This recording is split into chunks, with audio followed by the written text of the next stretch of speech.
Why, hello there, you casual gamers, not so casual gamers, and even you, the hardcore gamers. Well, this is Chris, and I'm going to introduce the character creation of Blade and Soul and the various classes, so you would know what exactly you're picking. Now, there is something you should be keeping in mind, and that is, Blade and Soul is not one of the ordinary MMO games. Just because you're seeing the name and it is saying sorcerer or anything else or summoner, it doesn't really mean it has the same combat style as any other game. Classes here are unique. The combat system is unique. It's a hack and slash game, and it solely depends on precision and skill. Yes, obviously gear would boost you up a bit, but if you don't really dodge the hits or if you don't have the skill set for that particular character, you're just going to die. Uh, that's about it. You're dead. Alright, so let's continue on to the important part. Now, as you can see, there's the character creation panel. I have few characters. I have a very awesome Blade Master wielding a blade. I think that was obvious. That's why it's a Blade Master. Then we have the Destroyer wielding a massive axe. You can't really see him, he's pretty huge. Okay, and there is the Lin race. I don't really like these guys, and I'm not even sure why I made a character. Anyway, so let's continue. Obviously, you can see on the right of the screen there's creation panels, and obviously, in order to create a character, you would need to select one of them so you can actually create a character on that particular slot. So, next step, as soon as you click on that one, it will select it and you can create a character. You can see on at the right part of the screen, create character option. Once you do that, you would be prompted to the character screen. So there's few things you should be keeping in mind. Don't rush if you see a chick or anything else, because there's a lot of important information here. Now, the various races. There's 4 races in Blade and Soul. That's the Jinn, and that's the Gon, and that's the Lin, and that's the Kun. So, what is the important thing? Now, to keep in mind, there are certain limitations as per the classes. For an instance, you can actually see that the Kun race has only 2 available classes. If you look at the right part of the screen, once you select the race, underneath you would be able to see the class availability. So the Kun would have only 2 classes, and as you can see, it only has 1 gender. So yeah, Kun is solely female gender playable character, and it only has 2 available classes, but they're pretty overpowered. Now, there is a genuine difference between the races. Different races, even if it's the same type of class, they do have different skills and different way of approaching the combat, and you would most definitely notice that. But let's just cover the basis, and you choose afterwards. So we've gone through the races. Now let's go through the various classes. So what do we have for the Jinn race? The Jinn race has assassin, both male and female gender. The assassin, as you can probably see on the left side, there's a brief description as to what is the combat style. Play style is stealth, makes it possible to attack the enemy without being detected. Smoke bomb protects the party members within the affected area. Now, what I can tell, because I actually have a 45 level character, which is the current maximum of the game, um, the assassin is very tricky kind of character, but it is a good character for people who enjoy fast-paced combat. If you're not that much of a strategy guy and you would just use your skills randomly but you want them to be quick, then the assassin is a good pick. They have a lot of damage, and their chains, the chains of the skills, they're not exactly something you should be linking in a very proper manner in order to actually do the damage, because the other classes, they have a specific rotation which would be good for you to use. Well, obviously, you're not forced to do so because the game is enabling you to use any skill you want at any time you want. But that's about this Sazin. It's a good character. It's quick. Obviously, not like the other games. You have to physically dodge the skills here. You have various moves to dodge skills. You have side steps. You have rolls over. You have backflips. Uh, Hundreds of other things. Stealths, so on, so forth. So the assassin, genuinely a very good character. The assassin could be picked by the Jinn, and as far as I can see, that's only the Jinn that can have an assassin. Alrighty then, well, so if you want to play an assassin, you're definitely going for the Jinn race. Okay, so the next character, this is my character actually. Well, at least what I'm actually playing right now. So the Blade Master, that's a bit different. Now, Blade Master is available in 3 of the races, but all 3 of them are actually very different, and some of them are actually a bit more difficult. For an instance, the Jinn Blade Master is actually a very balanced character. It has a lot of offensive skills, and it has a lot of defensive skills as well. It is a class which is very advanced when it comes to combat mechanics, because you can use various stances. Depending on the stance, your whole combat style would be changed. You would be either faster, or you would have heavier damage but you would be a bit slower, or you can gain some range but then again you're going to lose a huge portion of your damage. So if you're going for a Blade Master, wouldn't really recommend that as a first character, or at least not a first character when it comes to PvP, especially the Jinn one. Now the Lin and the little guys, they have Blade Master as well. The Blade Master of the Lin race, it is actually something a bit easier. The difficulty is on a level which I would say even easy, because most of their skills, they would not really require any specific action, um, mostly spamming around, and you would be able to actually survive. So this is a pretty decent starting Blade Master. It's not as difficult as the Jinn one. It is strong. It's actually pretty strong because most of the people that you would meet in game, they're not prepared for that particular burst that the Lin Swordmaster has. So chances are, if you are going for an easy to play character, you would be going for the Lin Blade Master. Now the Kun, she has a Blade Master as well, so those are the chicks. They would have a Blade Master as well, but that particular Blade Master, it is similar to the Jinn one.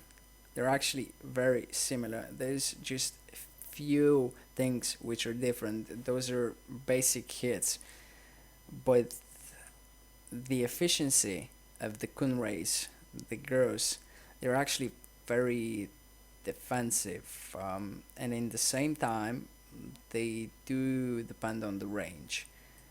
In other words, you have more advanced range skills, and your defense is a bit superior to the Jinn and the Lin race. So if we are to talk about a scale, the Kun is the defensive one, the Jinn is the balanced one, but harder to play, and the Lin is the burst one. So those are the Blade Masters. Now let's continue on to the next available class. That would be the Force Master. In other words, that's the nuker. That's the glass cannon, guys. So all of you who enjoy to nuke someone, that's your class. The difference, there is a Force Master with the Lin race as well, but I would say there is almost no difference. It really depends on the looks. There is just 2 or 3 skills which are a bit different, mostly the escape mechanisms, but the important thing about the Force Master is they are glass cannons, but in the same time they're very how do I say, very supportive to the group itself. Their main crowd control is telekinesis. You can pretty much choke people mid-air, which is something very good. It would actually help out your allies to hit the airborne targets, so it's a very good class. A lot of damage, not that much defense, obviously, but it's very useful in groups, and the movement is very easy. You have couple blinks, obviously, to escape if it gets hot, and rest of it you have CC and very strong nukes. I would say that this is the most similar class to the other games that I've actually seen in Blade and Soul. Between the races, the Lin Force Master, I wouldn't really say it's that much different, so I'm not really gonna cover much about that. I'm just gonna continue on to the next class, which is the Summoner. Now, the Summoner is strictly unique for the Lin race, so only the Lin race would be enabled to use the Summoner. That's definitely the easiest character that you could play. If you've never actually played a hack and slash MMO, I would strongly recommend going for the Summoner. It's simple. You actually have a companion, which is AI based. So it's pretty much playing on its own. Obviously, yeah. Well, you would be helping out. You would be casting things and so on and so forth. But genuinely, that someone would be protecting you. It would be helping you out. So there's like two characters fighting versus one, even on PvP basis, and it's pretty easy to actually solo some instances with this summoner.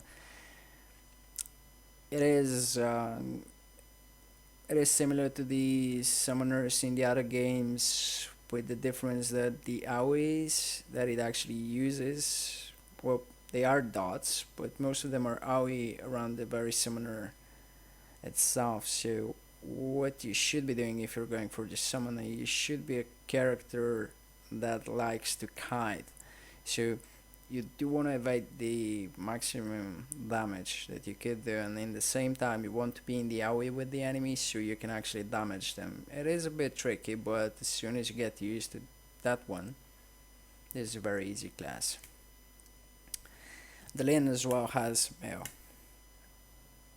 I'm not even sure that's a male, but okay. Alright, let's just continue. I forget I've ever mentioned it. Okay, so we go to the gorilla guy, gun race. Yeah, as you can see, that guy's is pretty tough, yeah. So this is one of the very cool classes. It's based class. Um, Genuinely fighting with their fists, various weapons on their arms, but it's pretty much hand-to-hand combat. Those are very, very difficult. Their their main strength is the fact that they can counter pretty much every class. Um, their the playstyle is something as interactively anticipating the movement of your enemy. If you anticipate the proper hit, you would be able to counter it with maximum efficiency with the Kung Fu Master. They are based on that particular feature. So I would not really recommend that as a starting character. You have to know the basis, you have to see how the other classes are dealing with certain situations in order to be able to play the Kung Fu Master. Because he's heavy, it's one of the heavy classes, but genuinely very hard to play if you don't really know what you're doing. You can't really spam the skills. You have to anticipate what the enemy would do. And the Kung Fu Master is available for the Jin race as well. It's very similar to the gun one, except for the fact that the Jin race does not look like a stuffed gorilla, and they look a bit prettier. Some of the skills differ. Those are a bit faster than the gun race, but then again, being faster with a character that is supposed to anticipate the enemy is not always a plus. To keep that in mind, you may actually need to focus on defense a bit longer, as to which the gun, for me personally, is the better pick for a Kung Fu master. So I would definitely go for a gun if I'm going for the Kung Fu master. And there is one more class available as for the time being. This is the Destroyer. As you can see, that fine piece of animal here, it's wielding a massive axe, and those guys, they're quite destructive. They're very slow, but in the same time, this is the most efficient class when it comes to PvP and bosses or anything else. They have the endurance needed to be a very solid tank, and in the same time, they can crowd control very efficiently, and that's a very good supporting class. Even though they look brutal, and they are actually quite brutal, they can help out quite a lot. So it's amazing to have a destroyer together with yourself. They can take most of the damage. They can force and push the combat onto the enemy's ground and cause disruption in their lines. So that's a very good class. I would say it's one of the best classes here. Um, when it comes to solo playing, they are pretty strong as well. Multiple very brutal looking hits with a lot of damage. A bit boring when it comes to the animations of the skills, but there's some pretty cool skills like smashing the enemy's head with your axe, or just pick up your enemy and hit the other dudes with their own guy. Does that make any sense? Yeah, you're literally grabbing the dude by the head and use him as a weapon to hit the others, but you're gonna see that in game. Okay, so I think that pretty much covers the basis around the characters and the playing style. Now we're gonna continue on to the character creation. So let's just go for the gun. Alright, I don't want to be mean, so since I just said they're animals, I'm just gonna go for the gun race. The gun race has male and female option. Now, doesn't really depend. Actually, nothing depends on whether you would choose female or male for your character. Only the race would lock certain options or certain classes, so it doesn't really matter. Now, because we have a lot of fine ladies which would be playing this game, I believe we should be starting with the ladies first. So when you click onto the next button, it would prompt you to the panel where you can change the character. Alright, I didn't mention the mechanics are unique, but that wrist shaking up. Really? I never actually noticed that. Okay, guys, focus. Alright, so you can choose the position first. If you want to see the character in various positions, well, you can do that. Why are they shaking so much? Seriously, this game. Okay, alright. Let's just focus on the important things. I should have started with the male character. Okay, so the outfit, you can try various outfits. Obviously, see how they would be looking in game. And as soon as you pick the outfit, you can go into the next option. That's the light. The way the light would reflect from your character, and that's something pretty good, actually. You would never actually think about it, but it is something which would be good for the guys who have very advanced graphic cards, and you would be able to enjoy the full potential of the game. And choose light, which would be suitable for your character, and light reflection even in game, so you would be able to enjoy it. Anyway, the next thing is the voice, obviously. Now, I did disable the sound of the game because, well, I wanted you to be able to listen to me while I'm explaining the things. So let's just go with the fact that there's a lot of voice types that you can choose, but you can check that yourself. So the next thing is, I'm just gonna go over it pretty quick because the most important thing is you can do absolutely anything, and when I'm saying anything, I mean it. There's hairstyles, obviously. Not all of them are actually here. There are ways to get unique hairstyles in game as well. This is not something I'm gonna go through though. You can change the face on the first basic tab, and those are certain presets. The initial one, these are actually presets. As you can see, it's changing the character completely. So let's just go with the basic one. You can change the face to anything you want. You can change the skin color, and you can actually use that as a percentage of the color, how dark you would like it to be, and how to reflect on the character. So next thing is the hairstyle. You can choose from various hairstyles as well.